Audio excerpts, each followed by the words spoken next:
కేరళలో హైదరాబాద్ అయ్యప్ప స్వాముల బస్సు ఒకటి బోల్తా పడింది. ఈ ప్రమాదంలో ఆ బస్సు డ్రైవర్ రాజు అక్కడికక్కడే మరణించాడు. కేరళలో ఘాట్ రోడ్డు మలుపులో అదుపు తప్పింది బస్సు. ఒక్కసారిగా బోల్తా పడింది. బోల్తా పడ్డ బస్సును మనం చూస్తున్నాం.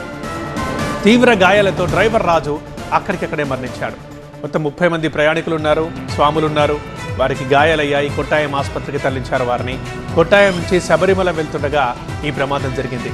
వీళ్ళందరినీ హైదరాబాద్ ఉప్పరగూడకు చెందిన అయ్యప్ప స్వాములుగా గుర్తించారు. రాత్రి వేళలోనే ప్రమాదం జరిగింది. అయితే బస్సు మనం క్లియర్గా చూస్తే చెట్టు కొమ్మల మీద ఆగి ఉంది, చెట్ల పైన ఆగి ఉంది. కాబట్టి ఇంకా పెద్ద ప్రమాదం తప్పిందని మనం అనుకోవాలి. ఒకవేళ ఆ చెట్లు లేకపోయి ఉంటే ఇంకా లోయలో పడి ఉండేది, ప్రాణ నష్టం ఎక్కువగా జరుగుండేదేమో.